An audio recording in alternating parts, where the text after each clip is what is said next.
আসসালামু আলাইকুম, সবাই কেমন আছেন? আশা করি সবাই ভালো আছেন।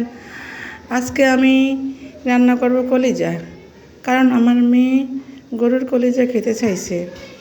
তাই কলিজা আনলাম, এনে সিদ্ধ করে যেভাবে প্রসেস করে সেভাবে প্রসেস করে কেটে কুটে পরিষ্কার করে তারপরে ধুয়ে তারপরে এই যে মশলা দিয়ে সব মশলা দিচ্ছি, আদা রসুন পেঁয়াজ গরম মশলা মাংসের মশলা সব কিছু দেবো, দিয়ে তারপর মাখাবো।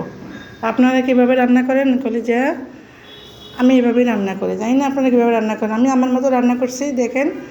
আপনারা যদি এভাবে রান্না করে থাকেন, আপনারা এভাবে রান্না করে ট্রাই করবেন, খুব ভালো লাগবে। আর আমার ভিডিওটা ভালো লাগলে লাইক কমেন্টের মাধ্যমে জানাবেন এবং শেয়ার করবেন বেশি বেশি করে। এবং স্টার সেন্টার ভাইদেরকে বলছি, আমার ভিডিওগুলো দেখে যদি ভালো লাগে স্টার দিয়ে সাপোর্ট করবেন, আমি খুব খুশি হব। এবং আমার পেজটাকে ফলো দিবেন আপনারা। আশা করি আমার কথাগুলো আপনারা বুঝতে পারছেন। আমি ছোট্ট একটা ইউজার, এত বড় হইনি এখনও। এই যে আমি পেঁয়াজ দিলাম, সব কিছু দিলাম, আপনাদের মাঝে আসি। আপনারা যদি সাপোর্ট করেন তাহলে আপনাদের কাছে থাকতে পারবো, আপনাদের মাঝে। আপনাদেরকেও আমি আমার মতো করে আমি সাপোর্ট করব, লাইক করব, কমেন্ট করব, ফলো করব, এই আর কি।